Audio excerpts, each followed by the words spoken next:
여러분, 충격적인 소식입니다. 2025년 12월 27일 동남아시아에서 믿기 어려운 일이 벌어졌습니다. 태국과 캄보디아가 20일간 벌인 전쟁이 갑자기 끝났는데요. 그런데 이 전쟁의 결말이 정말 이상했습니다. 캄보디아는 충분히 버틸 수 있었거든요. 중국 군함들이 캄보디아 항구에 버젓이 정박해 있었으니까요. 하지만 전쟁이 시작되자 놀라운 일이 일어났습니다. 중국 군함들이 단 한 번도 움직이지 않았던 겁니다. 왜 그랬을까요? 바다 한가운데 그들도 함부로 건드릴 수 없는 존재가 버티고 있었기 때문입니다. 미국 해군 대학 교수가 이렇게 말했습니다. 군함 한 척이 한 나라를 무너뜨렸습니다. 이건 21세기 해전의 새로운 역사입니다. 그 군함을 만든 나라는 바로 대한민국이었습니다. 오늘은 세계가 주목한 이 놀라운 이야기, 처음부터 끝까지 자세히 들려드리겠습니다.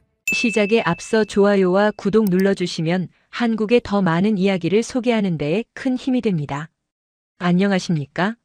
저는 미국 해군대학교에서 30년간 해양 전략을 가르쳐온 윌리엄 체인버스입니다. 오늘 여러분께 들려드릴 이야기는 제 모든 이론을 뒤엎은 사건입니다. 2025년 동남아시아에서 일어난 일이었습니다. 그해 가을 캄보디아에서는 국제적인 범죄가 만연했습니다. 시아누쿠빌이라는 항구 도시에 거대한 건물들이 들어서 있었는데 겉으로는 호텔처럼 보였지만 실상은 달랐어요. 수천 명의 외국인 젊은이들이 그곳에 갇혀서 전화 사기를 강요당하고 있었습니다. 태국 청년들이 가장 많았습니다. 800명이 넘었다고 하더군요. 베트남, 말레이시아에서 온 피해자들도 있었습니다. 좋은 일자리가 있다는 거짓 광고에 속아 국경을 넘었다가 여권을 빼앗기고 감금당한 겁니다. 각국 정부는 이 문제를 알고 있었습니다. 하지만 5년 동안 제대로 된 조치가 없었어요. 캄보디아 당국이 묵인하고 있었고 강력한 범죄 조직이 배후에 있었기 때문입니다. 그런데 10월에 상황이 바뀌었습니다. 한국인들이 납치되는 사건이 터진 겁니다. 한국 정부의 대응 속도는 놀라웠어요. 하루도 안 되어서 특수팀을 파견했습니다. 경찰 정예 요원들이 직접 캄보디아로 날아갔습니다. 현지 조사는 신속했습니다. 일주일 만에 범죄 단지 5곳의 위치를 정확히 파악했어요. 그리고 11월 초 새벽 동시다발 작전을 펼쳤습니다. 결과는 충격적이었습니다. 단 하루 만에 한국인 47명을 구출했어요. 여기서 끝이 아니었습니다. 같은 건물에 갇혀있던 태국인 23명도 함께 구출한 겁니다. 저는 이 작전 기록을 나중에 입수해서 분석했습니다. 전문성이 대단했어요. 5곳을 정확히 동시에 급습해서 범죄 조직이 대응할 시간을 주지 않았습니다. 더 놀라운 건 부상자가 한 명도 없었다는 점입니다. 5년 동안 340명을 구출하는 데 그쳤던 태국과 비교하면 한국은 2달 만에 70명을 구출한 셈입니다. 게다가 자국민만이 아니라 타국 국민까지 구한 거였어요. 이 소식이 태국에 전해지자 엄청난 반향이 일었습니다. 방콕 거리에 사람들이 쏟아져 나왔습니다. 시위대의 요구는 분명했어요. 한국처럼 행동하라는 것이었습니다. 젊은이들이 든 피켓에는 한국 작전 사진이 붙어 있었습니다. 태국 국민들의 분노에는 이유가 있었습니다. 여전히 800명이 넘는 자국 청년들이 캄보디아에 갇혀 있었거든요. 방콕 외곽의 한 어머니는 2년째 아들 소식을 기다리고 있었습니다. 가끔 울면서 걸려오는 전화가 전부였다고 합니다. 그 어머니는 매일 당국을 찾아갔지만 돌아오는 대답은 한결같았습니다. 주권 문제 때문에 개입할 수 없다는 것이었어요. 그런데 한국은 그 주권 문제를 뚫고 들어가서 결과를 만들어냈습니다. 사실 태국 정치 상황도 불안정했습니다. 몇 달 전 총리가 캄보디아 지도자와 몰래 통화한 내용이 폭로되면서 큰 파문이 일었거든요. 자국 군부를 비판하는 내용이었다고 합니다. 결국 그 총리는 8월에 해임됐어요. 신임 총리가 취임했지만 12월 조기 총선을 앞두고 있었습니다. 국민 신뢰를 회복할 시간이 얼마 없었어요. 바로 그때 한국 작전 소식이 터진 겁니다. 태국 정부는 압박을 받았습니다. 거리의 목소리는 명확했어요. 말이 아니라 행동으로 보여달라는 것이었습니다. 한국이 2달 만에 해낸 것처럼요. 선택지가 없었습니다. 태국 정부는 결단을 내렸습니다. 캄보디아를 직접 압박하기로 한 겁니다. 문제는 방법이었습니다. 캄보디아 배후에는 중국이 있었거든요. 하지만 태국에게도 카드가 있었습니다. 6년 전 도입한 최신의 군함이었어요. 한 번도 실전에 투입된 적 없는 배였지만 동남아 최강의 전력이었습니다. 그리고 그 군함을 만든 나라가 대한민국이었습니다. 저는 이 일련의 과정을 지켜보면서 한국이라는 나라를 새롭게 보게 됐습니다. 5년간 방치된 문제를 2달 만에 해결하는 추진력, 국적을 가리지 않고 피해자를 구출하는 결단력, 그리고 약속을 지키는 신뢰성이었습니다. 이것이 앞으로 벌어질 놀라운 전쟁의 시작이었습니다. 캄보디아가 그렇게 자신만만할 수 있었던 데는 이유가 있었습니다. 남부 해안 리암이라는 곳에 오래된 해군 기지가 하나 있었어요. 1970년대부터 운영되던 초라한 시설이었습니다. 작은 부두 하나에 낡은 창고 몇 개가 전부였지요. 캄보디아 해군의 보잘것없는 현실을 그대로 보여주는 곳이었습니다. 그런데 2020년부터 이곳이 완전히 달라지기 시작했어요. 대규모 공사가 시작됐습니다. 5년에 걸친 거대한 프로젝트였어요. 현대식 부두가 건설되기 시작했고 대형 군함도 정박할 수 있는 규모였습니다. 탄약 저장 시설, 최신 통신 장비, 합동 훈련센터까지 들어섰어요. 심지어 잠수함 정비 시설까지 계획되어 있었습니다. 투입된 자금은 수억 달러였습니다. 캄보디아 국방 예산으로는 상상할 수 없는 규모였어요. 그 돈이 어디서 나왔는지는 명백했습니다. 베이징이었지요. 저는 워싱턴에서 이 공사를 주시하고 있었습니다. 위성 사진이 매주 업데이트됐어요. 정보 분석관들 사이에서는 캄보디아판 지부티라는 말이 돌았습니다. 중국 입장에서는 절호의 기회였거든요. 동남아시아 심장부에 자국 해군력을 투사할 거점을 확보하는 셈이었습니다. 남중국해에서 말라카 해협으로 이어지는 핵심 항로의 발판을 마련한 거였어요. 캄보디아 입장에서도 나쁘지 않은 거래였습니다. 돈 한 푼 들이지 않고 최첨단 해군 기지를 얻을 수 있었으니까요. 하지만 진짜 가치는 기지 자체가 아니었습니다. 그 기지에 머물게 될 손님들이었어요. 2023년 겨울부터 특별한 방문객들이 나타나기 시작했습니다. 중국 인민해방군 해군 소속 군함들이었어요. 길이 89m, 배수량 1300톤급의 현대식 함정들이었습니다. 첫 번째로 들어온 건 회색 도색의 날렵한 함체를 가진 초계함이었어요. 리암 기지 부두에 조용히 접안했습니다. 흥미로운 건 이후의 패턴이었습니다. 몇 달마다 함정이 교체됐어요. 하지만 중국 해군 군함이 리암 기지에서 완전히 사라진 적은 단 한 번도 없었습니다. 마치 교대 근무처럼 말이에요. 명목상으로는 훈련 목적의 우호 방문이었습니다. 양국 해군의 합동훈련, 인도주의적 구조작전 연습, 해상 순찰 협력 같은 그럴듯한 명분들이었어요. 하지만 현지 어부들의 말은 달랐습니다. 저 배들이 언제 훈련하는지 본 적이 없다는 거였어요. 맨날 부두에 정박만 해 있다고 했습니다. 국제해양법상으로는 아무 문제가 없었습니다. 주권 국가가 동맹국 군함을 자국 기지에 초청하는 건 완전히 합법적이었거든요. 하지만 모든 전문가들이 알고 있었습니다. 이건 훈련이 아니라 사실상의 주둔이었어요. 캄보디아 정부는 이 상황을 최고의 보험으로 여겼습니다.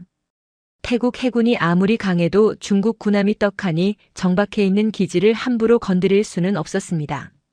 그건 곧 중국과의 직접 충돌을 의미했고 그런 위험을 감수할 동남아 국가는 없었어요. 리암 기지는 캄보디아에게 불침 항공모함 역할을 했습니다. 공격받을 걱정 없는 안전한 후방 기지였지요. 여기서 중국제 무기들이 하역되고 캄보디아군으로 배송됐습니다. 아이러니한 건 정작 캄보디아 해군 자체는 여전히 형편없었다는 겁니다. 고속정 몇 척과 낡은 순시정들이 전부였어요. 총 배수량을 다 합쳐도 1,500톤이 안 됐습니다. 제대로 된 전투함은 한 척도 없었지요. 가장 큰 함정이라고 해봐야 90m급 순시선이 고작이었습니다. 무장도 보잘것없었어요. 20mm 기관포 하나가 주무장이었거든요. 이런 배로는 제대로 된 전투가 불가능했습니다. 반면 태국 해군은 완전히 달랐습니다. 현대적인 호위함 여러 척을 보유하고 있었어요. 특히 2019년에 도입한 함정은 동남아시아 최강급 전투함이었습니다. 하지만 그 모든 화력이 무용지물이었어요. 중국이라는 거대한 그림자 때문이었습니다. 태국이 리암 기지를 공격하는 순간 중국 군함들도 함께 공격받을 수밖에 없었거든요. 저는 워싱턴에서 이 상황을 지켜보면서 21세기 해양 전략의 새로운 패러다임을 깨달았습니다. 직접적인 군사력보다 정치적 후원이 더 중요해질 수 있다는 것이었어요. 약한 나라가 강한 나라의 그림자 뒤에 숨어서 훨씬 강한 적과 맞설 수 있다는 걸 확인한 거였습니다. 캄보디아 국방 당국자가 기자들에게 한 말이 인상적이었습니다. 우리는 혼자 싸우지 않는다고 했어요. 강력한 동반자가 함께하고 있다는 거였습니다. 우리의 바다를 지켜줄 든든한 친구들이 있다고 했지요. 누구를 가리키는 말인지는 뻔했습니다. 리암 기지에 정박해 있는 중국 군함들 말이에요. 태국은 완전히 손발이 묶인 상태였습니다. 압도적인 해군 우위를 가지고도 바다에서 제대로 움직일 수 없었어요. 육지에서는 우세했지만 정작 중요한 해상 봉쇄는 엄두도 못 내고 있었습니다. 이런 교착 상태가 영원히 지속될 것만 같았어요. 중국의 보호 아래 캄보디아는 계속 버틸 수 있을 것 같았고 태국은 결정타를 날릴 수 없을 것 같았습니다. 그런데 아무도 예상치 못한 변수가 있었습니다. 전혀 상관없어 보이는 제3의 요소가 이 미묘한 균형을 송두리째 흔들어 놓으려 하고 있었어요. 태국에게도 카드가 있었습니다. 6년간 한 번도 실전에 나서지 않았던 무기, 하지만 동남아시아 전체를 통틀어 가장 강력한 무기였지요. 그 이름은 푸미폰 아둔데트였습니다.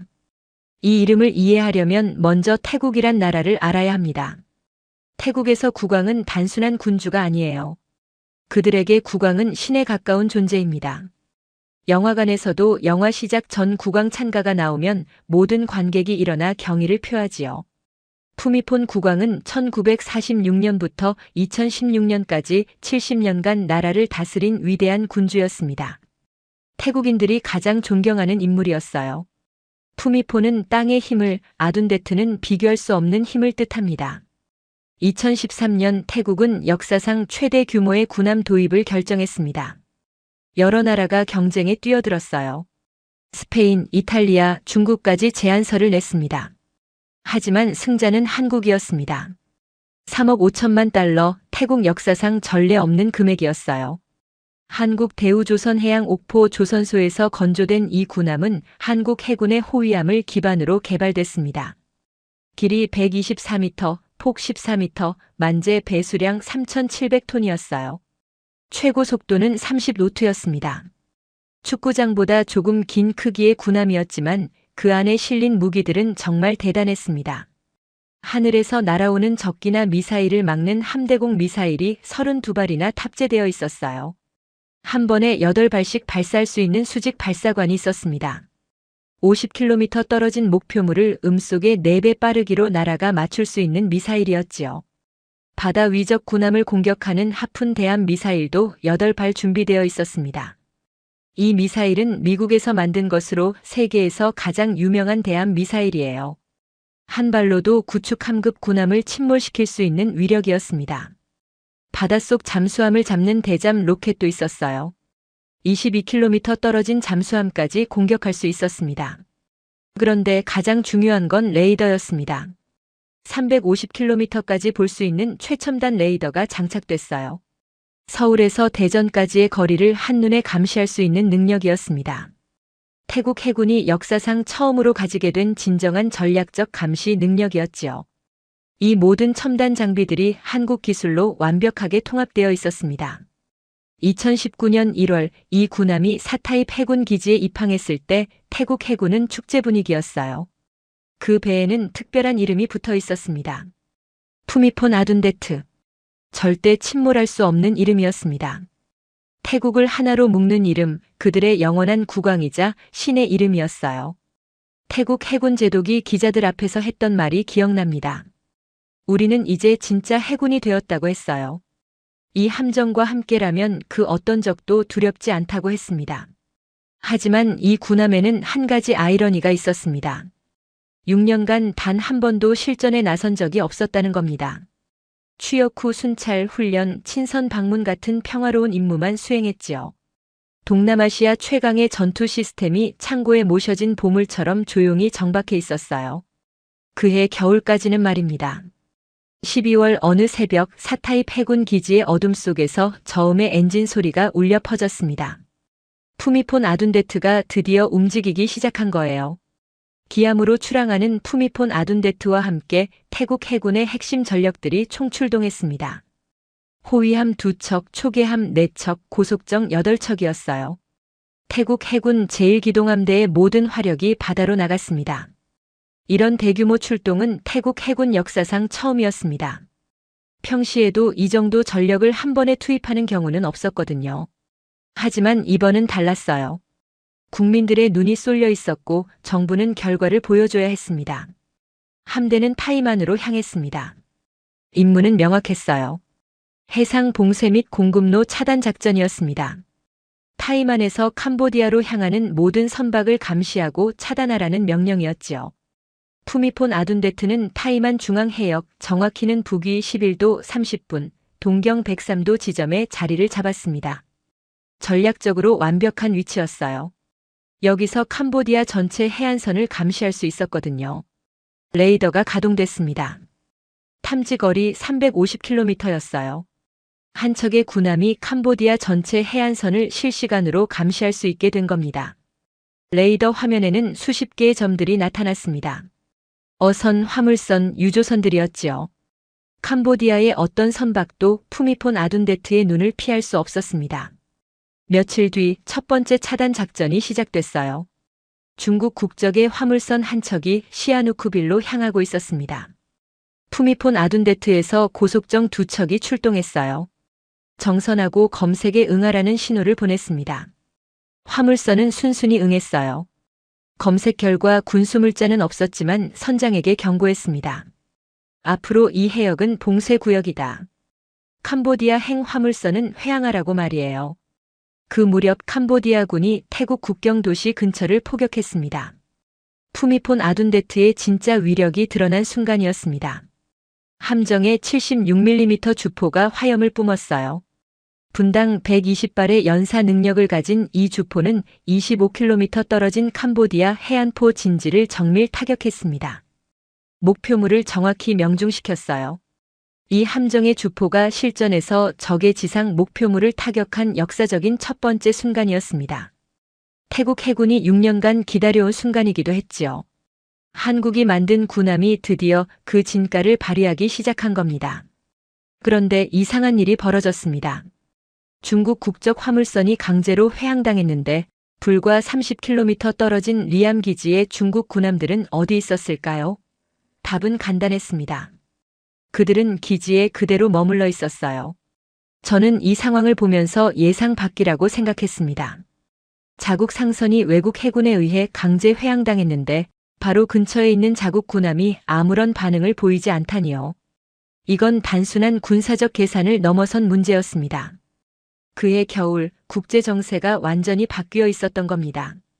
한국의 스캠 단지 구출 작전 이후 캄보디아는 국제사회에서 완전히 고립되어 있었습니다. 유엔에서는 캄보디아 인신매매 문제를 다룬 긴급회의가 열렸어요. 유럽연합은 경제 제재를 검토하고 있었고 미국도 압박에 나섰습니다. 범죄 조직의 가상화폐를 압류하며 경고하기 시작했지요. 캄보디아의 전통적인 우방국인 중국과 일본만이 조용히 있을 뿐이었어요. 이런 상황에서 중국이 나서서 캄보디아를 적극 지원한다면 중국 자신도 국제사회의 지탄을 받게 될 상황이었습니다. 특히 미국과의 관계에서 불필요한 마찰을 일으킬 이유가 없었어요. 더 중요한 건 군사적 현실이었습니다. 중국이 리암 기지에 배치한 함정들은 배수량 1300톤급 소형 함정 몇 척이었어요. 반면 푸미폰 아둔데트는 3700톤급이었습니다. 레이더 탐지거리는 350km, 하푼 대함 미사일 사거리는 124km였어요. 중국 함정들이 푸미폰 아둔데트를 공격하려면 최소 100km 이내로 접근해야 했는데 그 전에 이미 탐지되고 격침당할 상황이었습니다. 숫자로만 보면 몇 척대 한 척이었지요. 하지만 현대 해전에서 질은 양을 압도합니다. 한국이 만든 한 척의 군함이 중국 해군의 개입을 무력화시킨 셈이었어요. 푸미폰 아둔데트는 마치 모든 걸 내려다보는 거인 같았습니다. 태국의 작은 함정들을 뒤에서 보호하면서 캄보디아가 감히 바다에서 반격할 엄두도 내지 못하게 만드는 절대적 존재였어요. 캄보디아가 믿었던 히든 카드, 중국이라는 거대한 방패가 있었습니다. 그 방패는 실제로 들어올려지지 않았어요. 그림자는 그림자일 뿐이었습니다. 그리고 진짜 공포는 이제 막 시작되려 하고 있었습니다. 거대한 군함이 해안을 봉쇄하자 캄보디아에서는 즉각적인 반응이 나타났습니다. 많은 분들이 캄보디아를 내륙 국가로 착각하시는데 실제로는 440km의 해안선을 가진 나라입니다. 하지만 문제는 실질적인 상업 항구가 시아누쿠빌 단 하나뿐이라는 거였어요. 캄보디아 경제의 모든 숨통이 이 작은 항구에 달려 있었습니다. 가장 치명적인 건 연료 문제였습니다. 캄보디아에는 단 하나의 정유시설도 없었거든요. 국가 전체가 사용하는 모든 석유 제품을 100% 수입에 의존하고 있었습니다. 휘발유, 경유, 항공유, 심지어 난방용 등유까지 모든 게 시아누쿠빌 항구를 통해서만 들어올 수 있었어요. 산업용 기계류도 마찬가지였습니다. 공장 가동에 필수적인 부품들, 발전소 운영에 필요한 설비들이 모두 이 항구를 거쳤어요. 캄보디아의 제조업은 수입 부품 없이는 단 하루도 버틸 수 없는 구조였습니다. 더 심각한 건 군수물자였어요. 중국에서 오는 무기와 탄약이 모두 시아누쿠빌 항구를 거쳤습니다. 최신형 미사일 시스템도 자폭 드론도 다연장 로켓 포용 탄약도 모두 이곳을 통해서만 들어올 수 있었거든요. 태국 해군이 시아누쿠빌 앞바다에 완벽한 봉쇄선을 형성한 순간 캄보디아라는 국가 전체의 시계가 멈추기 시작했습니다. 며칠 뒤 아침 첫 번째 신호가 나타났어요. 시아누쿠빌로 향하던 화물선들이 일제히 항로를 변경하기 시작한 겁니다. 타이만에 접근하는 것 자체가 위험해졌거든요. 국제 해운업계는 즉각 반응했습니다. 캄보디아 행 화물에 대한 선박 보험료가 하루 만에 500% 급등했어요. 전쟁 위험 할증료가 적용된 거였습니다. 어떤 선사도 그런 위험을 감수하려 하지 않았지요. 그 다음 날 캄보디아 정부가 긴급 성명을 발표했습니다. 태국의 불법적인 해상 봉쇄는 국제법 위반이라고 했어요. 즉각 철회하라고 요구했습니다. 총리는 국제사회의 개입을 호소했지요. 하지만 아무도 듣지 않았습니다. 유엔 안보리는 침묵했고 아세안도 중재에 나서지 않았어요. 이미 캄보디아는 스캠 단지 문제로 국제사회에서 완전히 고립된 상태였거든요. 며칠 뒤 오전 수도 푸놈펜 곳곳의 주유소에서 이상 현상이 나타나기 시작했습니다. 휘발유 가격이 급등한 거예요. 하루 만에 리터당 가격이 30% 올랐습니다. 소식을 들은 시민들이 주유소 앞에 줄을 서기 시작했어요. 공황 상태였습니다. 사람들이 연료통을 들고 나와 기름을 사재기하기 시작했거든요. 주유소마다 1인당 20리터 한정이라는 안내문이 붙었지만 소용없었습니다. 이틀 뒤 캄보디아 육군 지휘부에 긴급 보고서가 올라갔습니다. 현재 연료 비축량으로 전면전 지속 가능 기간은 극도로 제한적이라는 내용이었어요. 현지 정보원들의 추산은 충격적이었습니다. 최대한 아껴도 2주에서 3주가 고작이었습니다. 더욱 씁쓸한 현실이 기다리고 있었습니다. 캄보디아군 무기고에는 중국제 최신 장비들이 산더미처럼 쌓여 있었거든요. 최신형 방공 시스템, 다연장 로켓포, 자폭 드론 수백 대, 대전차 미사일까지 있었습니다. 한국제 폭탄에 파괴된 방공 레이더도 새 것으로 교체되어 있었어요. 하지만 그 값비싼 무기들이 하나씩 침묵하기 시작했습니다. 방공 레이더는 전력 부족으로 가동을 중단했어요. 로켓포는 연료 없이는 발사 위치로 이동조차 불가능했습니다. 자폭 드론들은 충전소 발전기가 멈춰서면서 배터리가 바닥났어요. 중국이 공들여 보내준 무기들이 순식간에 고철 덩어리로 전락한 겁니다. 그때부터 캄보디아 전체가 서서히 멈춰서기 시작했습니다. 군부터 마비됐습니다. 헬리콥터 출동 횟수가 급격히 줄었어요. 연료 절약 때문이었지요. 육군 기갑부대는 아예 훈련을 포기했습니다. 중국제 장갑차들이 기지에 박혀서 움직이지 못했거든요.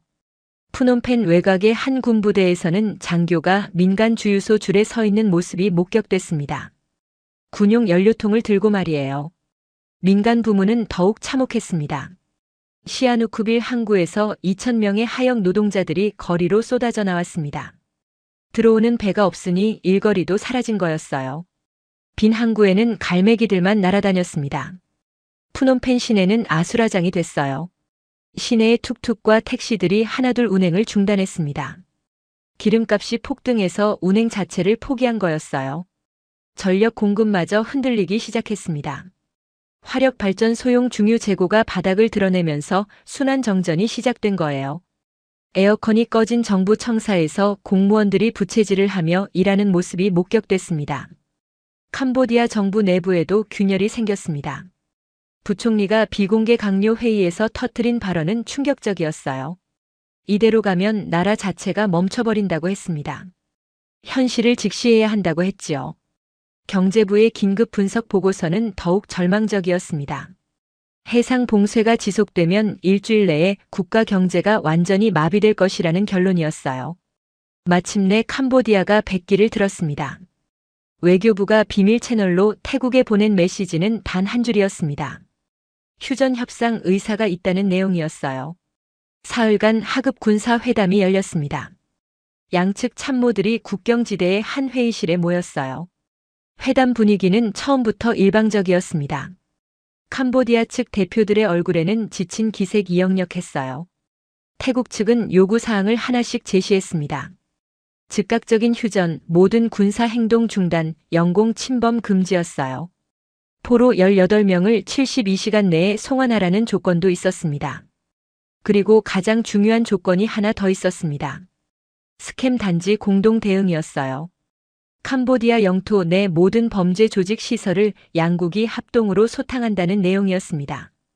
아세안 감시단이 이 과정을 지켜보게 되어 있었지요. 캄보디아 측은 거의 모든 조건을 받아들였습니다. 선택의 여지가 없었거든요. 그해 겨울 마지막 날 정오, 태국과 캄보디아 국경의 한 검문소에서 양국 국방장관이 악수를 나눴습니다. 휴전협정 서명식이었어요. 20일간의 전쟁이 끝나는 순간이었습니다. 하지만 그 과정은 캄보디아의 일방적인 양보였습니다. 군함 단 한 척이 한 나라를 무릎 꿇린 겁니다.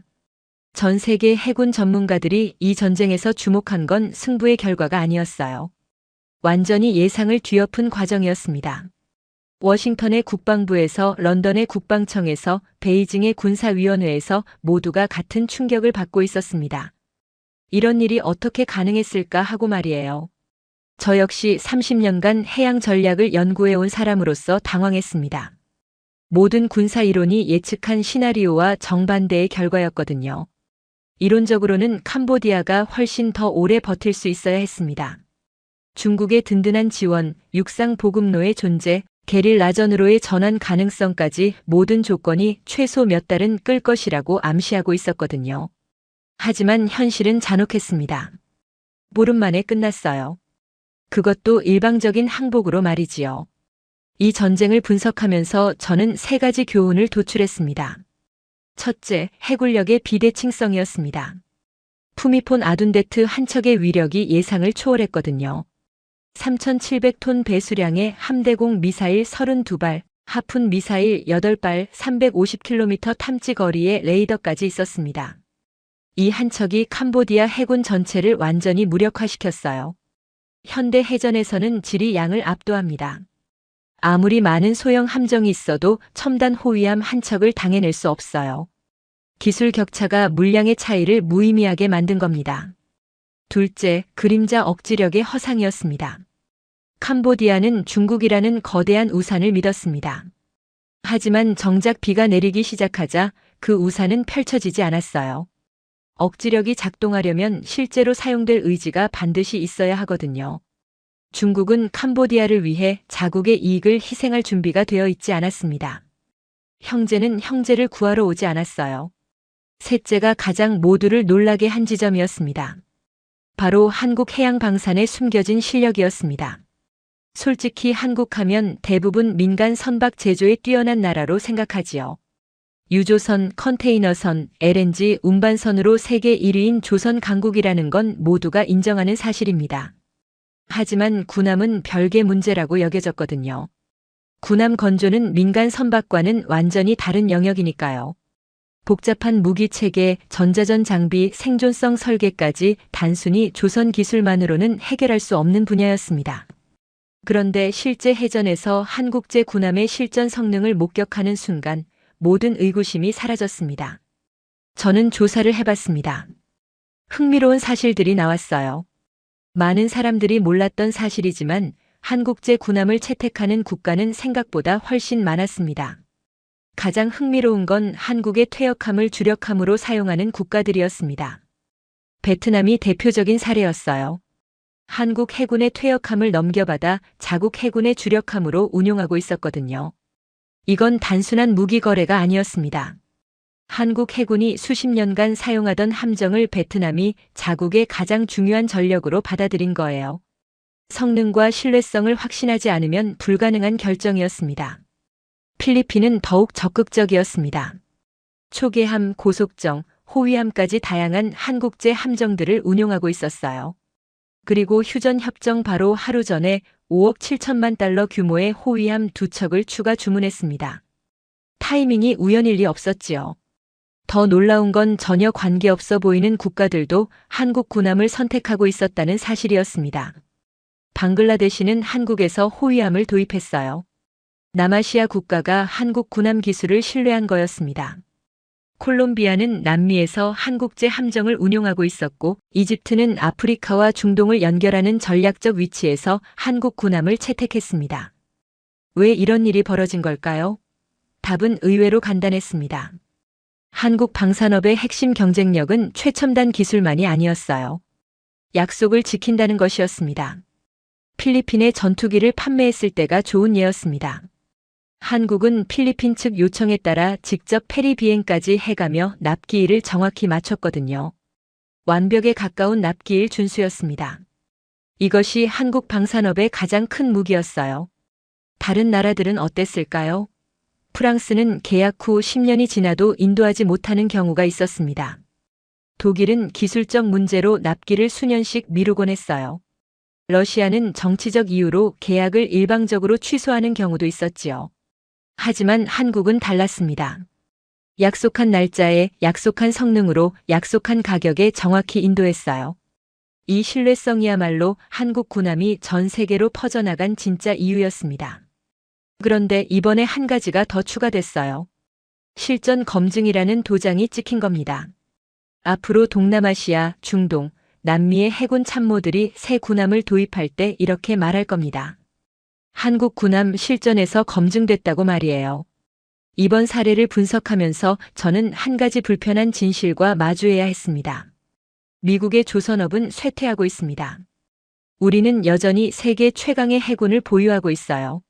항공모함 11척, 이지스함 수십 척, 핵잠수함 함대까지 종이 위 숫자만 보면 압도적입니다. 하지만 현실은 다릅니다. 이 전력을 유지하는 데 필요한 조선소와 도크가 턱없이 부족해요. 2차 대전 때 우리는 4년 만에 군함 6,000척을 건조했습니다. 지금은 구축함 한 척 건조하는데 7년이 걸려요. 숙련공들은 은퇴하고 있고 젊은 인력은 다른 분야로 갑니다. 함정 정비 대기 시간은 점점 길어지고 있어요. 냉정하게 말해서 우리는 가진 것을 제대로 관리하지 못하고 있습니다. 이런 상황에서 태평양 건너편을 바라보면 씁쓸해집니다. 한국은 세계 조선업의 40%를 점유하고 있습니다. 거제도와 울산의 조선소들은 24시간 가동되고 있어요. 숙련된 용접공과 엔지니어들이 넘쳐나지요. 그리고 이번 전쟁에서 그들이 만든 군함이 실전에서 제대로 작동한다는 게 증명됐습니다. 그래서 다음 해 미 해군은 결정을 내렸습니다. 한국의 함정 유지보수 정비 거점을 만들기로 한 거예요. 일부에서는 비판했습니다. 미국 군함을 외국에서 정비한다고 자존심 상하는 일이라는 거였지요. 저도 처음엔 그랬습니다. 하지만 냉정하게 생각해봤어요. 우리 해군이 태평양에서 작전을 수행하려면 정비받을 곳이 필요합니다. 본토까지 돌아가려면 몇 주가 걸려요. 그 시간 동안 함정은 작전에서 빠지는 겁니다. 반면 한국은 태평양 서쪽 끝에 있습니다. 세계 최고 수준의 조선 인프라를 갖추고 있고 70년 동맹국이기도 하지요.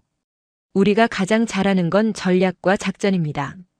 한국이 가장 잘하는 건 배를 만들고 고치는 거예요. 서로의 강점을 활용하는 게 현명한 거 아닐까요? 휴전 협정이 서명되던 그날 정오, 푸미폰 아둔데트는 여전히 타이만에서 순찰 중이었습니다. 저는 이 전쟁의 결말을 보면서 제가 30년간 가르쳐온 원칙을 다시 확인했습니다. 전쟁은 육지에서 벌어지지만 전쟁의 결말은 바다에서 결정됩니다. 캄보디아는 중국의 그림자를 믿었습니다. 하지만 그림자는 실체가 아니었어요. 진짜 힘은 타이만 한가운데 떠있던 3,700톤짜리 회색 군함이었습니다. 땅의 힘과 비교 불가의 힘이라는 이름을 가진 푸미폰 아둔데트라는 그 군함이었지요. 그 군함을 만든 건 한국이었습니다. 저는 한국 방산업의 미래가 밝다고 생각합니다. 하지만 그건 한국이 특별해서가 아닙니다. 그들이 기본에 충실하기 때문이에요. 약속한 시간에 약속한 품질로 약속한 가격에 납품하는 것 말입니다. 당연한 일 같지만 방산업계에서 이걸 지키는 나라는 생각보다 드뭅니다.